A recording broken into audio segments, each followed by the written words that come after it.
Kom waai leer ons. Kom leer ons. En kom lei ons. Leer ons om God te behaag. Lei ons in die waarheid. Leer ons om hom te vereer en hom te aanbid. Want die woord het geleer dat daar sal daar kom wat die ware aanbidders, die Here in gees en in waarheid sal aanbid. Heilige Gees, leer ons hoe om ons Vader in gees en waarheid te aanbid. Wees wat vanmôre vir ons helper. Wees vanmôre vir ons parakletos. Wat vir ons help deur die strikke van hierdie lewe. Wat ons waarsku teen misleiding en die aanslagte van die vyand. Wat ons help om staande te bly wanneer ons knieë swak word. Wat ons help om ons oë gerig te hou op Jesus, ons leidsman. O, kom Heilige Gees, ons het U nodig. Ons het U so nodig. Val op ons en wandel met ons. Soos Jesus vir ons beloof het, die krag van God sal op ons kom en hy sal by ons bly en in ons wees. Wees met ons ook vanmôre, o Heilige Gees. Ek vra dit in Jesus naam. Halleluja. Amen en amen. Is jy bly vir die Heilige Gees? Wat ons leer en lei in die volle waarheid. Baie dankie.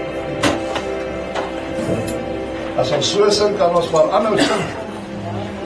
Dis heerlik om die Here te dien. Amen. En te sing tot eer van sy naam. Och, broer en suster, ons het nou vanmôre die getuienis van Nietjie gehoor oor hoe naby die ellende soms aan 'n mens kom. Dit laat my so herinner aan die skrif wat sê dat die vyand sal op jou aanval, maar hy sal op 7 paaie voor jou uitvlug. Ons kan nie verhinder dat ons aangeval word. Want as daar geen aanvalle was nie, dan was Efesiërs 6 mos onnodig geweest toe hy sê, dat word kragtige die Here in die krag van sy sterkte, trek die volle wapenrusting aan. Hoekom het ons wapenrusting nodig as daar nie aanvalle is nie? Hoekom het ons nodig om weerstand te bied as daar nie storms en teleurstellings is nie? Nou ja, as ek praat van storms, dan sal party mense sê, jy weet nie waarvan jy praat nie. Vra my wat is die definisie van storms en ek sal dit vir jou pragtig uitleg. Kan ek vra, is daar mense wat weet, wat is 'n storm? Ek praat nie van die storm daar op die Valsbaai Oseaan nie, ek praat van geestelike storms. Ek praat van ellende, swaarkry, pyn, seer, trauma, probleme. Ken julle dit? Amen. Amen. Wie dit al beleef, kijk, is een ding om 'n ding te weet, is ander om te beleef. Daar is van julle wat ook sê, jy moes my nou gister gesien het, jy kan bly as ek vandag in die kerk. Ek het gedog, gister se storm vat my seer in. Maar hier sit ons vandag. Laat my dink aan die liedjie wat sê, I'm still standing. Laat my dink aan die lied, ek weet nie dit gesing, dat sê, kom reën, kom wind, kom oseaan. Dit is 'n rots, waarop my huisie staan. En al draai alles en almal teen my, ek weet daar is iemand wat vir my is. En dis op hom, die rots, Jesus Christus, wat vir my geslaan is, op wie ek my lewe bou. En wanneer die storms kom, dan staan ek. Staan dan vas. Yes. Halleluja. Dis nog wat resist beteken. Hy sê weer, staan die vyand. So wanneer hy kom en sy vuurige pyle op my afskiet, then I'm standing strong. On Christ the solid rock I stand. All other ground is sinking sand. Ek staan op dit wat ek weet ewig is. Want hierdie wêreld sal verbygaan. maar sy woord bly vir ewig. En Jesus is die woord wat vlees geword het en onder ons kom woon het. Halleluja! Want daai een lied wat ons vanoggend gesing het wat sê, my verlosser leef. Ek dink, miskien moet jy dit net sê vir jou man of jou vrou of jou buurman wat daar langs jou sit. Sê net vir hom of haar, ek wil net vandag vir jou herinner, ons verlosser lewe. En dit is 'n feitelike feit. My verlosser lewe. Miskien moet jy dit sê vir een aan die ander kant ook, want lyk my, hy het dit nog nie die boodskap op.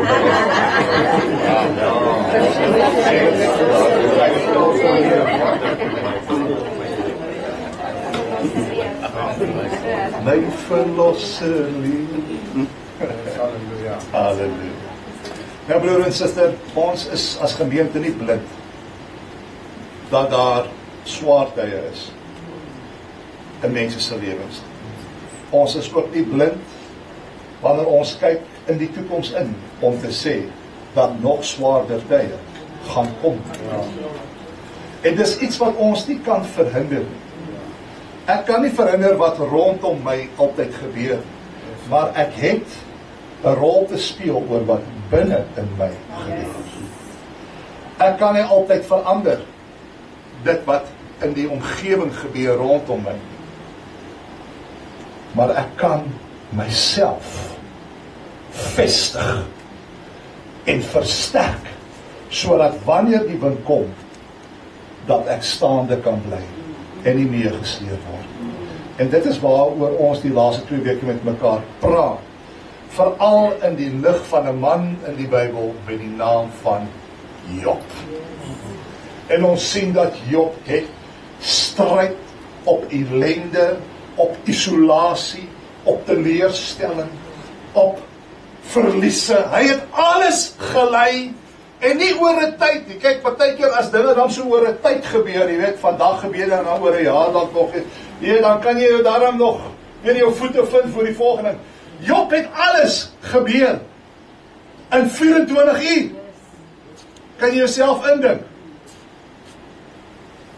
Jy verloor jou huis en jou familie en jou vrou draai teen jou en jy raak nog siek ook. Alles in 1 dag. En dis wat Job beleef. En ek wil net weer herhaal wat ek laasweek gesê het, en dit is dat Job se groot wroging was nie so seer oor die goed wat met hom gebeur het nie, maar oor sy perspektief wat hy oor God gehad. Onthou jy dit?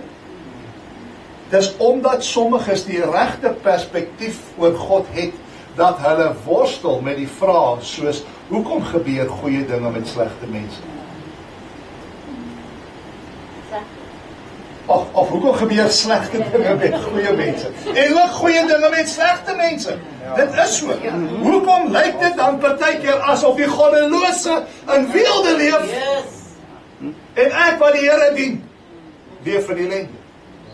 Why? Lewensvraag.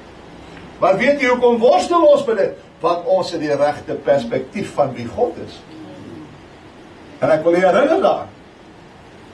As ons geglo het dat God is 'n slegte God, sou jy dan vrae gehad het oor hoekom slegte goed met jou gebeur? Nee, want God is 'n slegte God. So hy het geen verantwoordelikheid om homself te bewys teenoor my. Of as ons geglo het dat die Here is swak. Met ander woorde, hy is eintlik maar net soos 'n moeder van 'n huis wat net seker maak al die mensies bly by mekaar, jy weet, hou die familie by mekaar, maar is eintlik maar die huis self wat moet uitgaan en die werk doen en sorg dat alles in plek is. As dit ons persepsie was van wie God was, dan kon ons verstaan het hoekom daar storms en ellende is, want ag, die Here kan nie eintlik veel doen daaromtrent nie, want hy is swak. Maar nou vra ek vir u, is die Here swak? Nee. En is hy sleg? Nee. God is goed. En God is almagtig. En dis omdat ons glo dat hy goed is en almagtig is, dat ons vra het oor, maar hoekom gaan dit dan soos wat dit gaan in die wêreld? Sien jy dit? Dis hoekom ons worstel, want ons het die regte perspektief van wie God is. En ek wil nie vanmôre 'n bietjie verder nie. Ons het laasweek gepraat oor Job en sy ellende. Maar ek wil vandag vir u vat na 'n ander gedeelte in Job, die 19de hoofstuk. En dis hoekom ek vanmôre die musiek so lekker geniet het, want sonder dat ek 'n liedjie gepraat het met mekaar oor waar ons praat vanmôre, was haar musiek 100% in lyn met vanmôre se boodskap. En u sal dit nou sien. Maar kom ons blaai Job 19, en ek wil nie weer die fout maak wat ek laasweek gemaak het nie. Ek moes Job 3 gelees het, toe lees ek Job 2. Maar ek wonder hoeveel het dit agtergekom. Hierdie keer maak ek seker, ek het op my Bybelboekmerk waar ek moet lees. Kom ons lees daarvan af vers 23. Job 19 vers 23.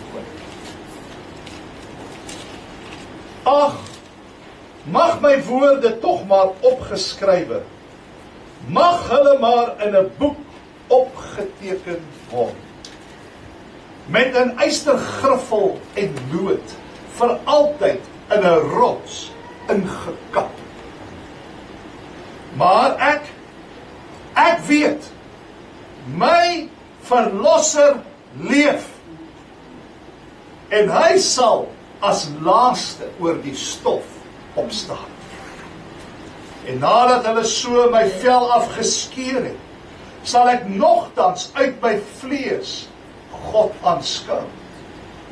Hom wat ek sal aanskou, my ten goeie en my oë, en geen vreemde nie, sal sien. My niere versmag van verlange in my binneste. As julle sê, hoe sal ons hom vervolg, aangesien die wortel van die saak in hom gevind is? Vrees dan vir die swaard, want grimmigheid is een van die oortredinge wat die swaard verdien, sodat julle kan weet dat daar 'n oordeel is. Net tot sover. Hemelse Vader, U weet alles. Niks is vir U verborgen. U is die alwyse God, die alomteenwoordige. U ken ons tot in die diepste van ons wees. Selfs die geheime kamers van ons hart is oop en bloot voor U uitgelê. Niks is vir U verborgen. Ek kom vanmôre soos 'n oop boek voor U, o Here, en ek erken my afhanklikheid en my swakheid. Ek erken vanmôre sonder U kan ek niks doen. Ek erken vanmôre dat hierdie boodskap, Here, ook vir my is. En dat ek spreek vanmôre vanuit my eie ervaring, my eie ondervinding, en dat ek vanmôre net dit wat U woord vir ons leer, wil deel, oor wat ons moet doen, in hierdie ondervindinge van ons. En ek vra, Here, laat U naam vanmôre geheilig word, in Jesus naam. Amen. Amen. Nou broer en suster, hier in Openbaring 19 is Job besig om te reageer. Wie ken van 'n reaksie optree? As iemand vir jou iets sê, wat is die eerste ding wat opkom? By verdediging. Julle ken dit mos. Ek het gisterand weer so 'n smaakie gehad van, jy weet, as iemand iets sê en dit sit nie lekker aan jou nie, dan kom die defenses op. En hoor, jy moenie dan probeer om 'n gesprek verder te vat nie, want dan is dit nou tipe van wie kan sy saak die beste stel. En jy sê, ek hoor jou maar. Nee, ek hoor wat jy sê, maar jy kan nie regtig so 'n gesprek voer nie, kan jy? Veral as jy agterkom, daai verdediging is op. Dis gewoonlik dan wat ek maar 'n koppie tee gaan maak en in die tuin gaan stap en sien dat 'n halfuur verbygaan en dat ons terugkom. Julle weet mos hoe van nie, ag, julle het mos elke dag sulke belewenisse. Nie nou hier vir my so sit en kyk asof jy nie weet waarvan. Nou Job is besig om te reageer op 'n aanklag. 'n Aanklag wat een van sy 3 vriende wat nou hom wil vertroos in sy ellende, aanklag wat een van die vriende teenoor hom gemaak het, en die vriend se naam was Bildad. En Bildad maak 'n aanklag, en weet julle wat is die aanklag wat hy teen Job maak? Hy sê vir Job, Job, jy is 'n sondaar. En dis as gevolg van jou sonde, dat jy deurgaan wat jy deurgaan. Jy sien, dis mos 'n oortuiging wat baie het, dat as dinge skeefloop in jou lewe is omdat jy gesondig het. And that's wrong. Ek sê nie dat dit in baie gevalle wel so is nie, maar jy kan dit nie as sonder uitsondering net sê nie. Dat as mense deur swaar kry gaan, dit is wel, hy moes iets verkeerd gedoen het. En weet jy wat 'n praktiese voorbeeld van dit in vandag se lewe? O, jy is siek omdat jy nie geloof het nie. En as jy nie geloof het nie, word jy siek. En as jy siek is omdat jy nie geloof het nie. Dis dieselfde met sonde. Jy het gesondig, daarom kry jy swaar. En as jy swaar kry, beteken jy het gesondig. It's wrong. Daar is baie gevalle waar mense deur siekbeddens gaan en deur ellende gaan, nie omdat hulle nie geloof het nie, nie omdat hulle gesondig het nie. Net soos Job. Maar sy vriende wil hom beskuldig en sê, jy het gesondig en daarom gaan jy deur wat jy deurgaan. En hulle beskuldig hom. Hulle sê vir hom, jy het gesondig, daarom gaan jy deur wat jy deurgaan. En Job probeer homself verdedig. Hulle sê, nee, jy het gesondig, miskien is jy nie bewus van wat jy gedoen het nie, want baie keer dan doen jy dinge en jy het nie op daai stadium geklik. Hulle sê, dalk het jy in jou gedagtes gesondig. Dalk het jy in jou hart gesondig. Of dalk in een of ander aksie. Maar jy het gesondig en daarom staan jy skuldig voor die Here. En so ver soos wat Job hom verdedig, gaan hulle nog verder. Hulle sê, luister, laat ons net vir jou sê dat hoe meer jy probeer om jouself te verontskuldig voor die Here, hoe meer hoop jou skuld eintlik op by hom. So selfs as hy verdediging klaar hom aan. Hou op om jouself te verdedig. En broer en suster, ek wil weer sê, in baie gevalle is ons skuldig, want wat ons deurgaan is as gevolg van ons losbandige leefstyl. Maar, soos ek vir u gesê het, Job was die uitsondering. Wat ons hiermee deel in Job se lewe is die uitsondering. Want Job was 'n vrome man. Hy was 'n opregte man. Hy's 'n man wat waarlik God gevrees. Gaan lees Job hier. En hy het nie in sonde geleef. Maar hulle beskuldig hom daarvan. Inteendeel, as jy byvoorbeeld Esegiel 14 vers 14 gaan lees, sal jy sien dat Job was deur God erken as een van die 3 mees opregte mense op die gesig van die aarde, saam met Noag en saam met Daniël. Job, Noag en Daniël. Manne van geregtigheid. Maar kyk wat gebeur met Job. Why? En sy vriende probeer vir hom sê, it's because you're a sinner. So wrong. En Job sien ons verdedig homself. En hy sê, man, ek is nie 'n sondaar nie. En dit wat deur my lewe gebeur is nie as gevolg van sonde nie. En hy probeer vir hulle sê die ellende wat hy deurgaan en die isolasie wat hy ervaar. Want onthou toe hy siek raak, toe hy buitekant die stad gewerk. Hy was die rykste man in die stad. Hy was welvarend geweest. Hy het vee gehad by die duisende. Hy het besittings gehad. Hy het 'n goeie huishouding gehad. Hy het 7 seuns en 3 dogters gehad. 'n welgestelde huis. En tog was hy 'n man wat God gevrees. Hy was die uitsondering. Nou is alles van hom ontneem, en hy probeer vir hulle sê hoe verskriklik dit is wat hy deurgaan en hoe dit nou vir hom voel, dat almal verlaat hom. Wie het al so gevoel? Almal is teen my. Omdat jy staan vir 'n sekere saak, voel jy selfs jou familie draai teen jou. Omdat jy staan vir wat jy glo, wat reg is. En hier staan Job, hy word geïsoleer van sy mense. Selfs sy eie familie het hom verstoot. Wat 'n ellende. Maar ons sien dat in die middel van hierdie drama wat hy beleef, maak hy 'n verklaring. 'n wonderbare verklaring. En weet jy al dit beleef, jy gaan deur die grootste stryd in jou lewe, maar iewers hier binne is daar iets wat opborrel, dis soos daai vuur. Daai vuur wat jy nie kan stil kry nie. Mense sê, wat gaan met jou? Jy's veronderstel om ellendig te wees. Wat se woorde sê jy? Hoe kan jy sê, my verlosser leef, terwyl jy deur hel gaan? Dit maak nie sin nie.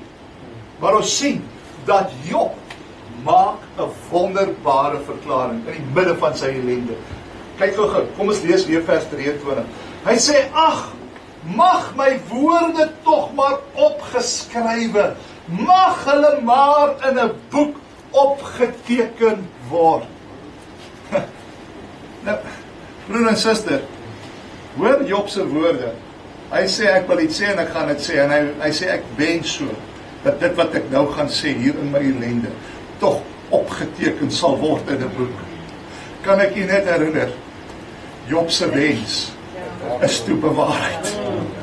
Van sy woorde is toe nou al die tyd vir ons opgeskrywe in 'n boek, sodat ons dit vandag kan lees en dat ons daardeur vandag gestig kan word.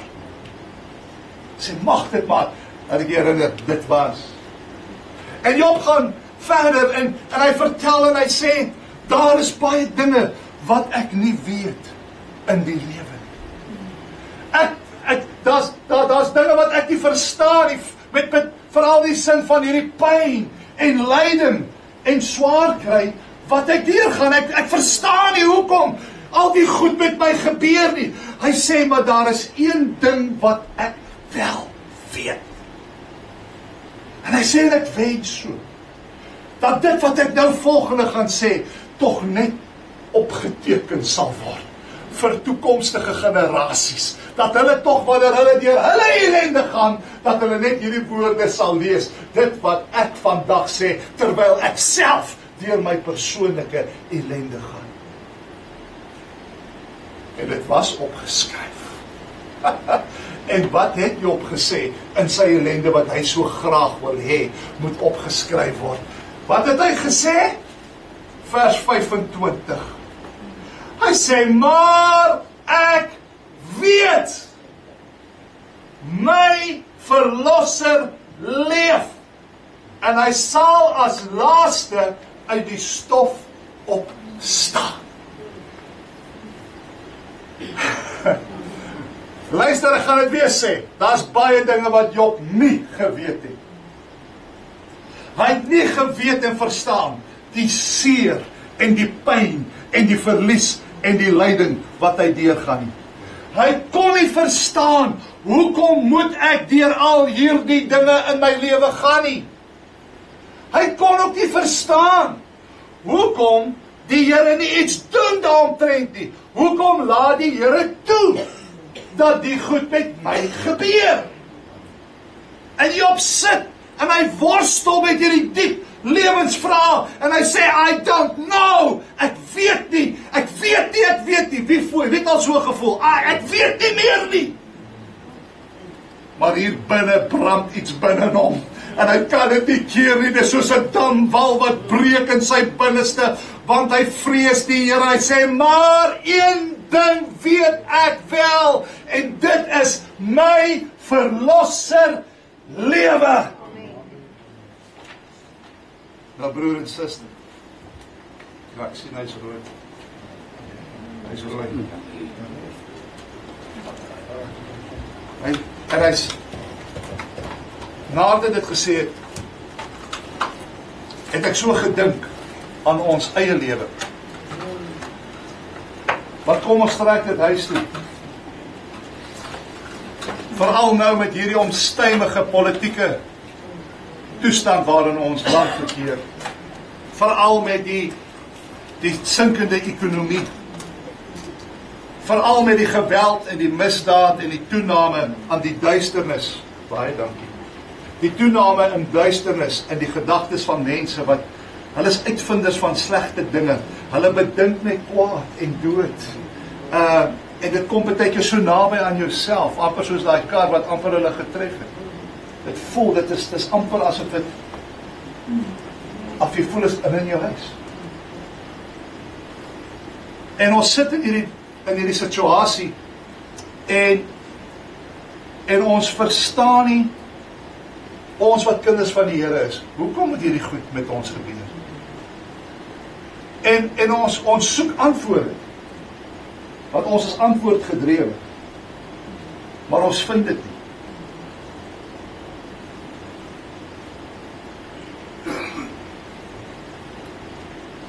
En ons gaan deur hierdie dinge, en ons vra vir die Here, en dit voel asof ons niks terugvoering kry. Ek het al so gevoel, ek kry nie terugvoering nie. Ek bly net by vra.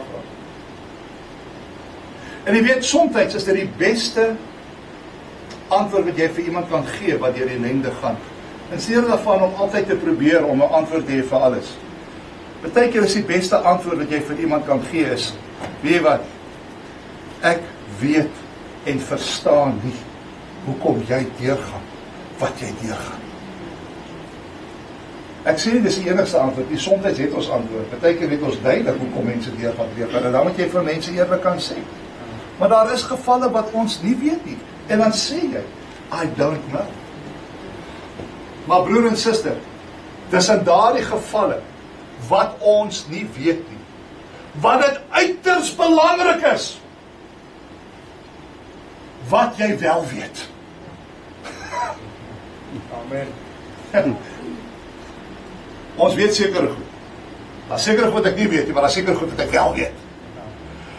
En wat ek wil sê is, moenie laat los dit wat jy wel weet, as gevolg van dit wat jy nie weet nie. Hoor jy wat ek sê? Job het goed nie geweet nie. Maar wat ons sien is, hy het vasgehou aan wat hy wel weet. Hy het nie geweet oor die hoekoms van sy ellende nie, maar hy het iets wel geweet. En wat het hy wel geweet? Ek weet een ding. My verlosser leef. En as jy vanmôre in 'n stryd is, miskien moet jy dit vir jouself sê in jou hart. Maar ek weet nie hoekom ek al hierdie goed gaan nie. Maar daar's iets wat ek wel weet. Dit is my verlosser leef. Amen. Maak dit vas. Dit weet ek, dat ek weet. Nou die woordjie verlos is die Hebreëse woordjie goel. Nie go to hell nie. Goel. G-O afkappingstekentjie E-L. Goel. En 'n goel is daar die iemand in jou lewe wat die naaste aan jou is. Dis die een wat die kosbaarste is in jou lewe. Kan ek maar vir u vra, het jy so iemand in jou lewe? Naas die Here, ons weet, ons almal sal sê, ja, Jesus, hy is die liefling van my siel. Maar is daar dalk iemand hier op aarde wat jy kan sê, hy is my naaste? Hy is my kosbaar. Is daar iemand dalk hier in die vertrek? Ag, miskien wil jy net so daai iemand se oë kyk en sê, ja, jy is my koel.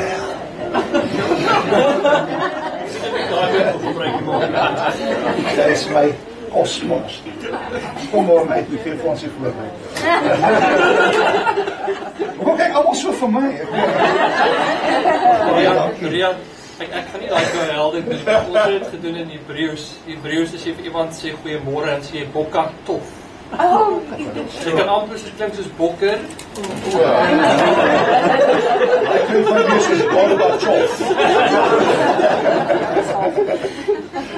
Maar dis iemand vir die naaste. Dis daai ene, dis daai individu wat saam met jou staan.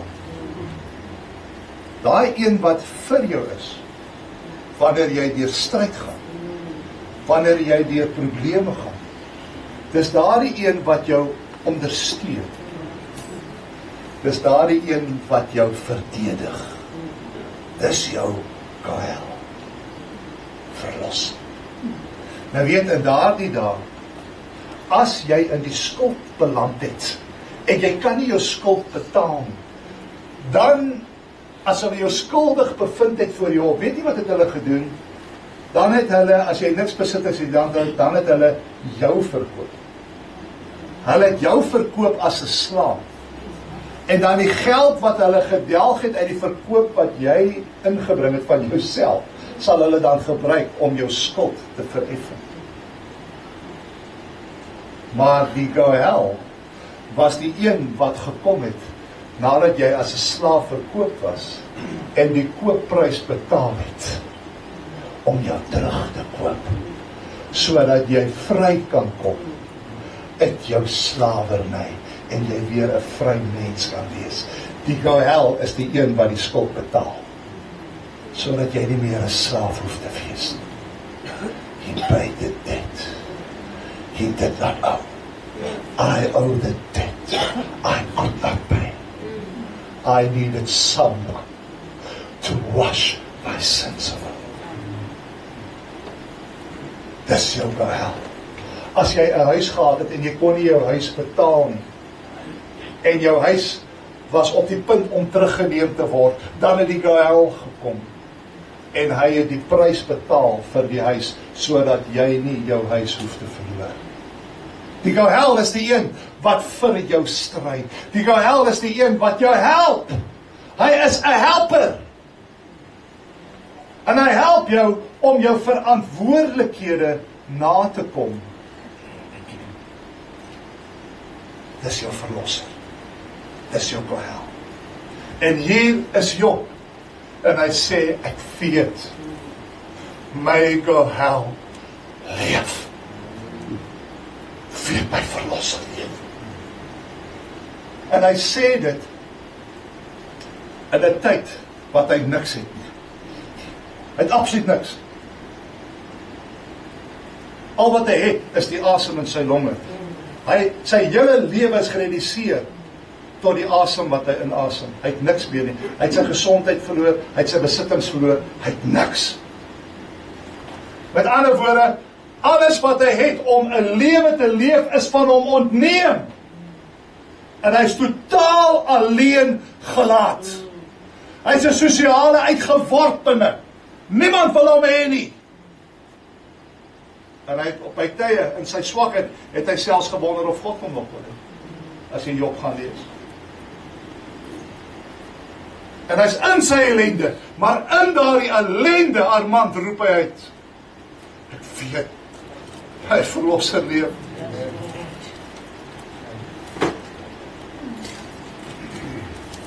Weet jy wat sê hy nog? Hy sê daar in vers 25, hy sê, en hy sal as laaste oor die stof opstaan. Wow! Hoor jy wat sê hierdie man? Jy weet, Job het nie geleef 100 of 200 jaar terug nie. Job het geleef in die tyd van die patriarge, in die dae van Abraham, en Isak en Jakob, nog voor Noag, nog voor Moses. Abraham was, Job is seker die oudste boek wat geskryf is, en daar is baie dinge wat hulle nie verstaan het nie, en een ding wat hulle nie verstaan het nie, is die lewe na die dood. Hulle het nie geweet, is daar iets soos lewe na die dood? Dit was vrae wat hulle nog mee geworstel het, maar hier kom Job, en hy maak 'n verklaring, en hy sê, en hy sal as laaste oor die stof opstaan. Wie is die hy? Nou, waarna verwys Job hier? Broer en suster, as u begryp wat hier aan die gang is, sal u sê, dit is een van die mees wonderbaarlikste verklarings wat nog ooit gemaak is deur 'n man wat 5000 jaar, 4000 jaar voor Christus geleef het. Wat 'n verklaring maak, hy sal as laaste opstaan uit die stof.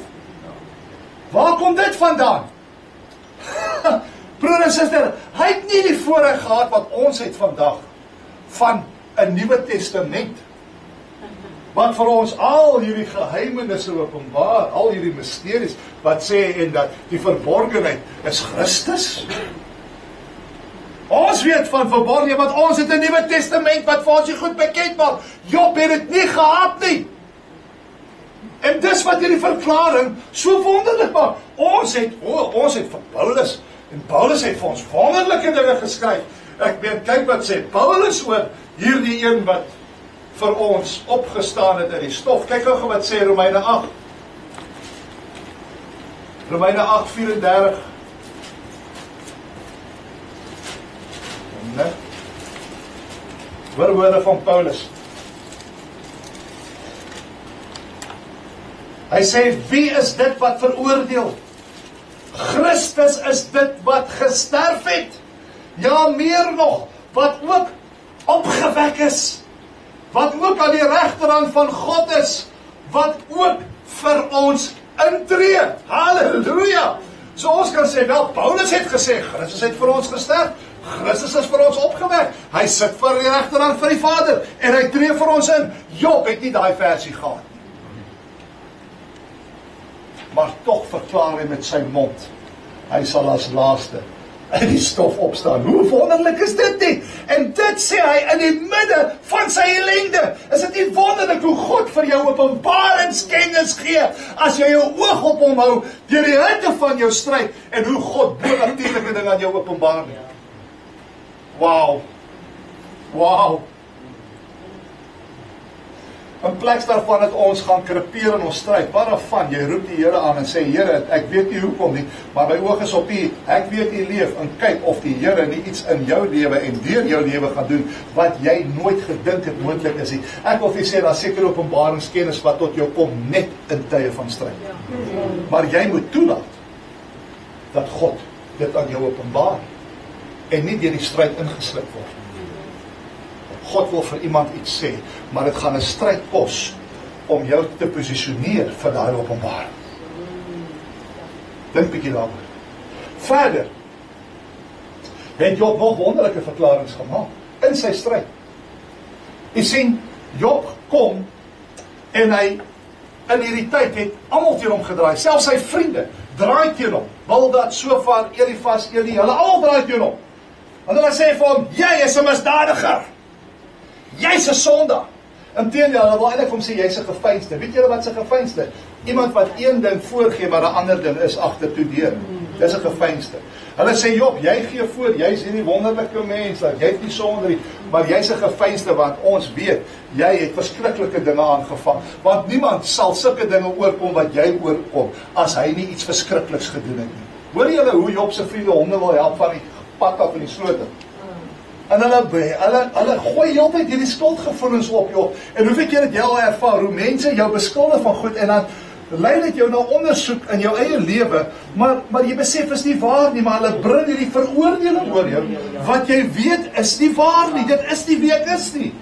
Maar hulle sê dit, en hulle bring hierdie onnodige skuldlas op jou, wat God nie op jou geplaas het nie, maar mens. En hulle beskuldig hom van al hierdie dinge. Maar wat kom jy op? Hy sê, luister, julle kan maar van my sê wat julle wil. Julle kan maar vir my sê ek is 'n sondaar. Julle kan maar vir my sê ek is 'n geveinsde. Maar een ding weet ek wel. En dit is nommer 1, soos wat ons gesê het, my verlosser leef. En nommer 2, hy is vir my. Julle is teen my, hy is vir my. Waar het Job gesê dat hy is vir my? Gaan net vir gou terug na hoofstuk 16 van Job. Hoor hierso.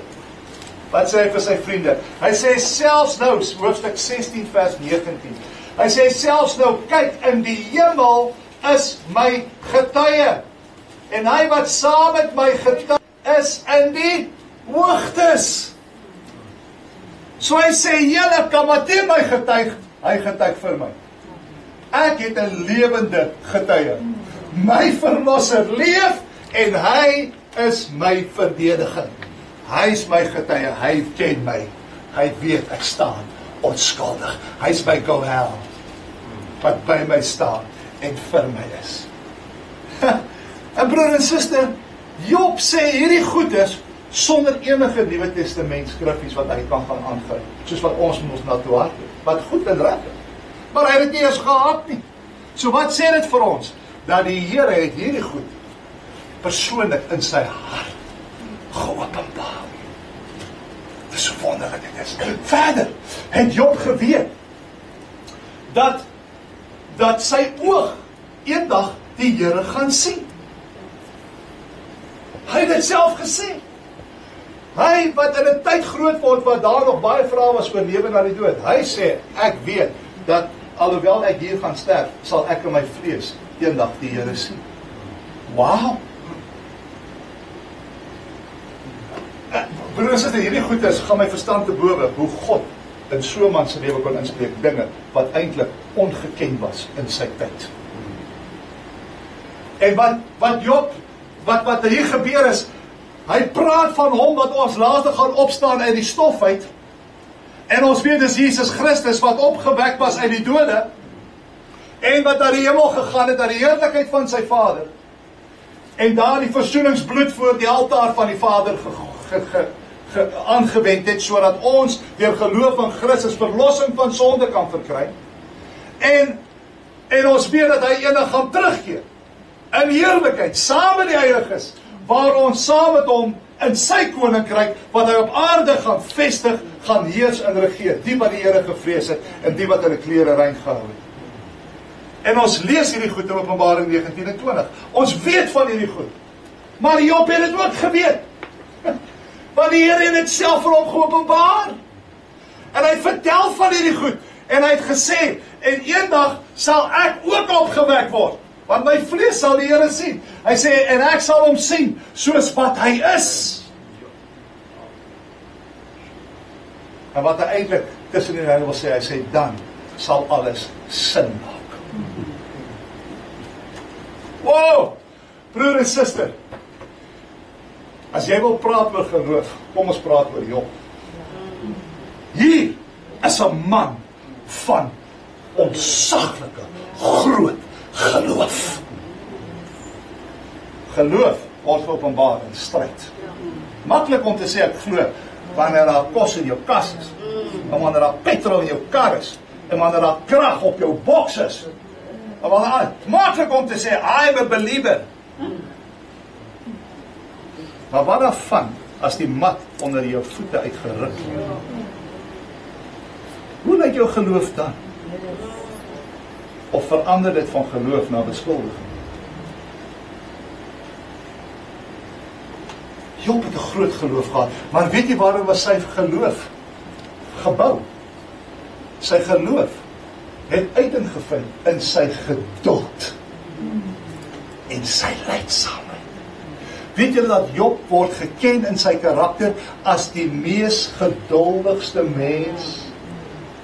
Die geduld van Job, het jy al gehoor van Job se geduld? Dit was sy kenmerk, dit was sy karaktereienskap.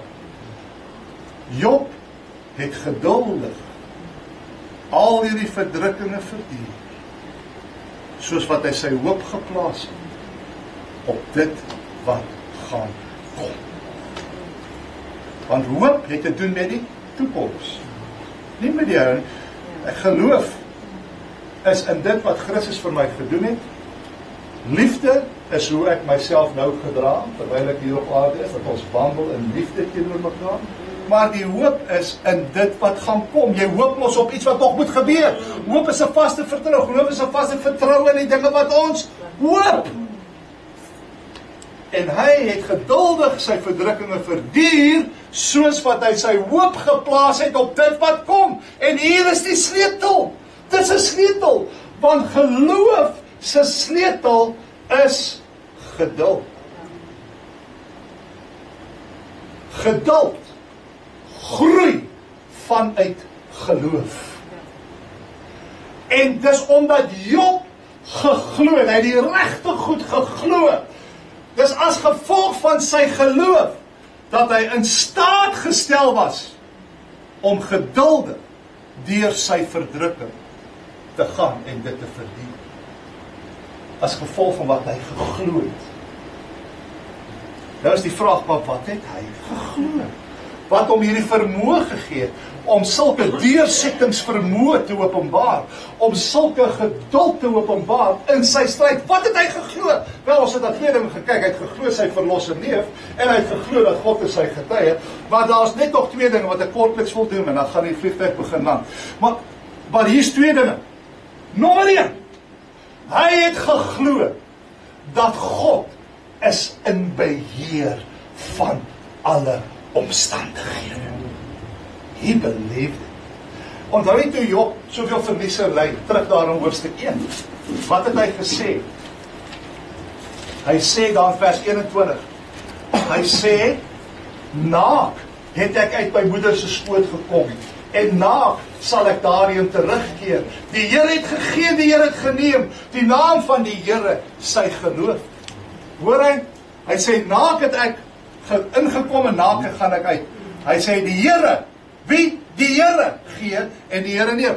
Met ander woorde wat hy sê is, hy erken dat die Here is in beheer van alle omstandighede wat my lewe affekteer. Met ander woorde, alles wat Jesus in my lewe toelaat, is hy in beheer van. Maak nie saak of dit goed is of sleg. Dis nie net die goeie goed wat hy toelaat nie. Daar's baie keer ellende ook wat hy toelaat. En hy het erken dat die Here is in beheer van dit alles. Met ander woorde wat hy eintlik sê is, die Here is soewerein. Alles wat in my lewe gebeur, is onder sy kontrole, is onder sy beheer. En hy het dit geglo. Selfs toe sy eie vrou vir hom sê, man, seën die Here en sterf. Kyk wat sê Job. Toe sy eie vrou dit vir hom sê. Toe sê Job in Hoof 2 vers 10. Hy sê, maar hy antwoord haar, soos 'n dwaas praat jy, vrou. Maar nou, julle moet nie die woorde gaan kopie nie, hoor. Jy is nie in Job se posisie. Soos 'n dwaas praat jy. Die goeie sou ons van God aanneem, en nie ook die slegte nie. By dit alles het Job nie gesond met sy lippe. Sien jy wat sê hy vir sy eie vrou? Hy sê, ons is gretig om die goeie van die Here te neem, maar moenie vir my die slegte gee nie. Wat sê hy daardeur? Dat alles kom van die Here af. En hy is bewus dat God is in beheer van alles, goed of sleg. So get used to it. En sit jou geloof in dit, want dit gaan jou help om geduldig deur jou verdrukking te gaan, want jy weet, God is in dit. God staan nie een kant, soos iemand wat net afkyk en sê, wel, kom ons kyk hoeveel kan jy vat. Hy is deel van dit, en hy het 'n plan met dit. Alles werk in goeie mede, vir die wat na sy voorneme goed is. Dis nommer 1. Nommer 2, hy het geglo dat God is vir hom. Op daardie stadium het almal teen hom. Sy eie vriende het teen hom gedraai en gesê hy is 'n sondaar en dat hy gesondig het. Sy eie vrou het teen hom gedraai. Sy eie diensknegte het teen hom gedraai. Het julle dit gelees? Kyk gou daar terug by Job 19. Lees dit in vers 13. Hy sê, my broers het hy ver van my verwyder en my bekendes het vir my heeltemal vreemd geword. My nabestaandes ontbreek en my vertroudes het my vergeet. My bywoners en my slavinne beskou my as 'n vreemde. 'n Onbekende het ek geword in hulle oë. Ek roep my slaaf, maar hy antwoord nie. Met my mond moet ek hom smeer. My asem is vir my vrou hinderlik en my slegte reuk vir die kinders van my moeder se skoot. Kyk hoe veragtelik het hy geword vir sy eie naasbestaandes. Selfs jong seuns minag my, wil opstaan, dan spot hulle met my. Al my vertroude vriende het 'n afskuw van my, en die wat ek lief gehad het, het hulle teen my gekeer. Kyk net waar sit hy. En hy sê, almal draai teen my, selfs my vrou, en almal is teen my. Die stad is teen my. Hy sê, maar ek weet een ding. En dit is al draai alles en almal teen my. Ek weet, God is vir my. En hy sal my saak vir my bestry. And he believed it. En dis as gevolg van hierdie dinge wat hy geglo het. Dit is soos wat Romeine 8:31 sê, as God dan vir my is, wie kan teen my wees? En Job het geglo. Hy het gesê, my verlosser leef. Ek weet nie al hierdie goed nie, maar ek weet my verlosser leef. En ek weet hy is vir my. En ek weet hy is in beheer van alles in my lewe. Daarom sal ek al hierdie dinge verduur. En ek sal geduldig wag op die Here, om sy plan in my lewe uit te voer. En ek weet, wat ook al die uiteinde sal wees, al moet ek in die graf gaan draai, want hy sê, al vergaan my stof, sal my vlees die Here sien. Al moet die uiteinde wees dat ek sterwe, solank my siel by die Here is. Ek wil vir u vra, wat is jou grootste begeerte? Om herstel te word in jou posisie by die werk? Wat is jou grootste begeerte? Om herstel te word in jou verhoudingslewe? Wat is jou grootste begeerte om genees te word van jou siekte? Wat is jou grootste begeerte om 'n stywe bankrekening te hê sodat jy lekker vakansie kan gaan hou en doen wat jy wil doen? Wat is jou grootste begeerte, broer en suster? Luister vir my mooi. Ek wil nie net 'n prediker wees nie. Ek wil iemand wees wat mense actually dryf om tot aksie te kom. En regtig introspeksie te gaan doen oor wat is werklik belangrik in my lewe. Ons kom nie by hierdie vraag uit nie, omdat dit so goed gaan met ons. En as dit goed gaan met jou, dink jy nie oor die dieper dinge van die lewe nie. Maar wat is die dieper saak? En dit is, hoekom is ek regtig hier? Wat is die doel van my bestaan?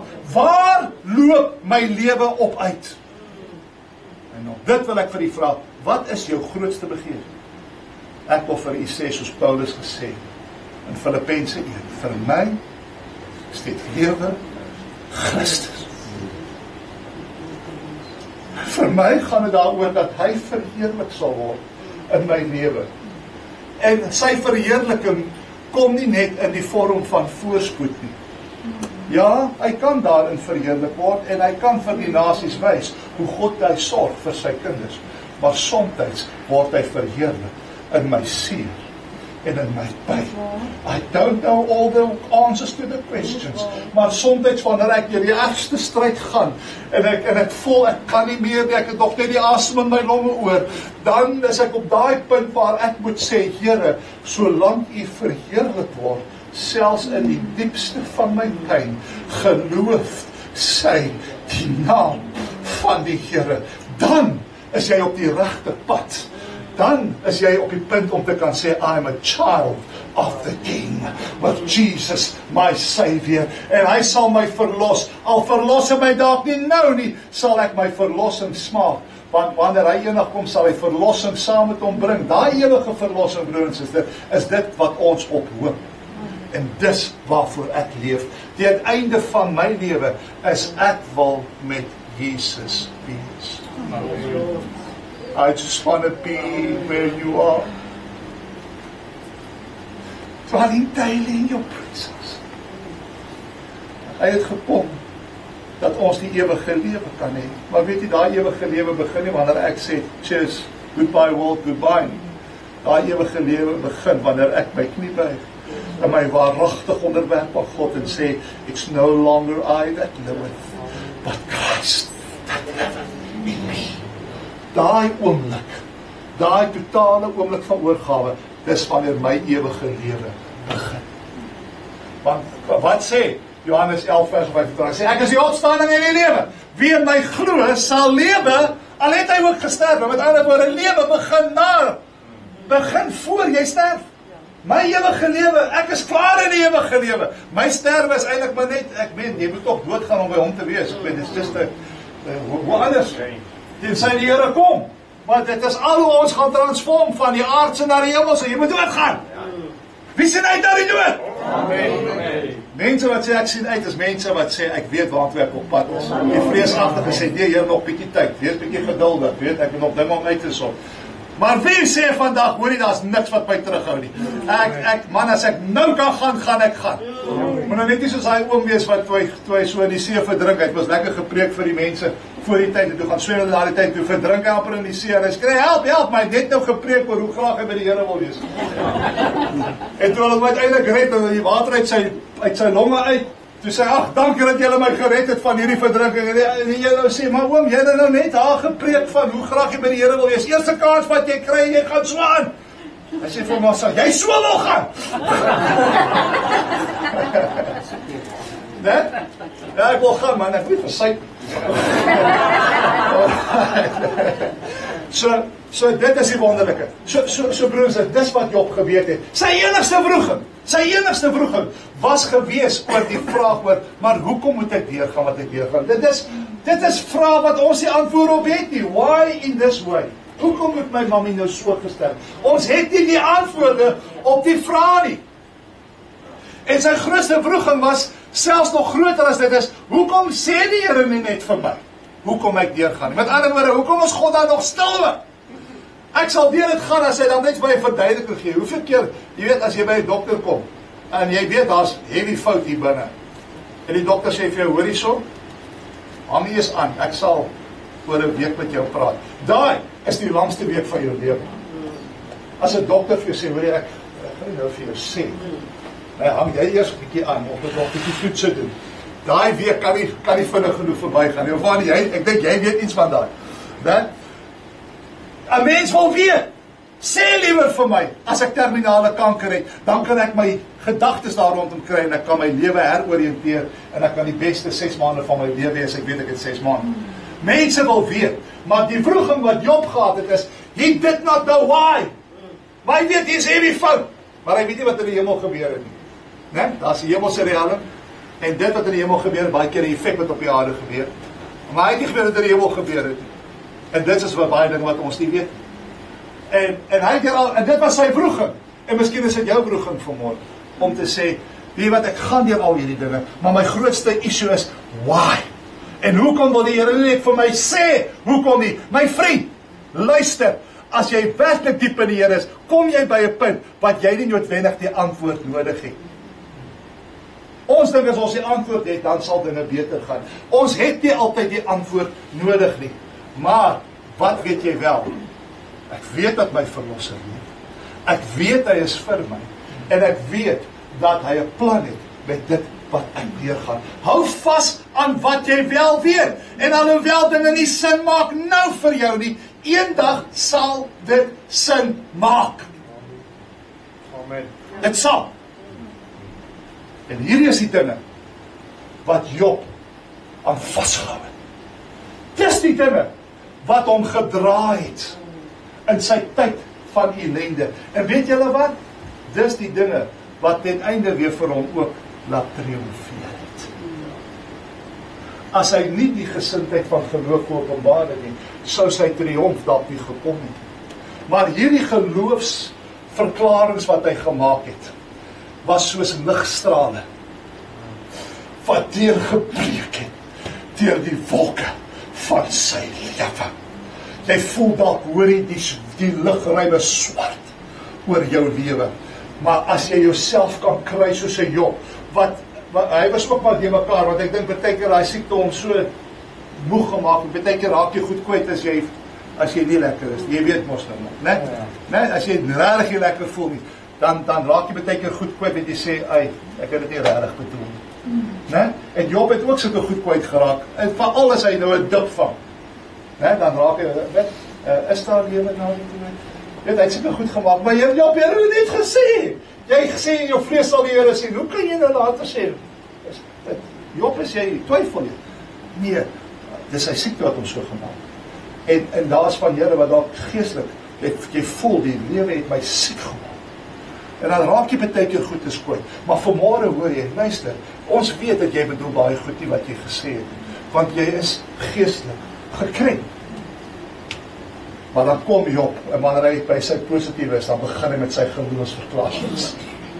En hy sê, ek weet my verlossing. Ek weet hy is my getuie. Ek weet hy is in beheer van alles. En soos wat hy dit bely, Is dit soos daai sonstrale wat baie keer so deur 'n wolk breek, en jy het al gesien party oggende, die lug is toegepak, maar dan sien jy daar oor Tafelberg, daar oor die Helderberg, kom as sulke sonstrale deur, en is pragtig en is mooi, en hierdie geloofsverklaringe is soos daai sonstrale, soos wat jy dit verklaar, breek dit deur, en jy sal sien, dat die Here sal in jou binneste vir jou die oorwinning gee. Sometimes you need to get the victory in your spirit first, before it will manifest itself in the natural. En dis baie keer die rede vir ellende. God wil met my deel. En dan wanneer die oorwinning hier kom, sal jy dit sien. Daarby. En dis my gebed vir die vandag.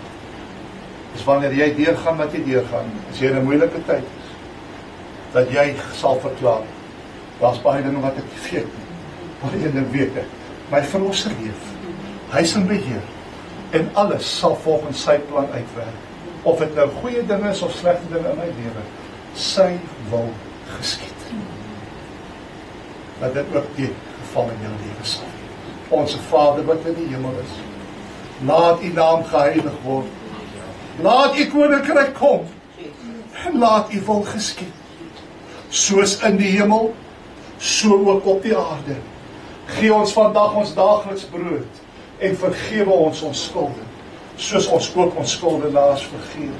En lei ons nie in versoeking, maar verlos ons van die boos. Want aan u behoort die koninkryk, die krag en die heerlikheid, tot in alle ewigheid. Amen. Amen. Net daar waar jy sit, sê vir jouself hierdie 3 dinge en bely dit. Sê daar vir jouself, ek weet my verlosser leef. Ek weet hy is vir my. En ek weet dat hy is in beheer. Sê dit weer, my verlosser leef. Hy is vir my. En hy is in beheer. Mag dit jou behoud wees in die dae wat voor lê.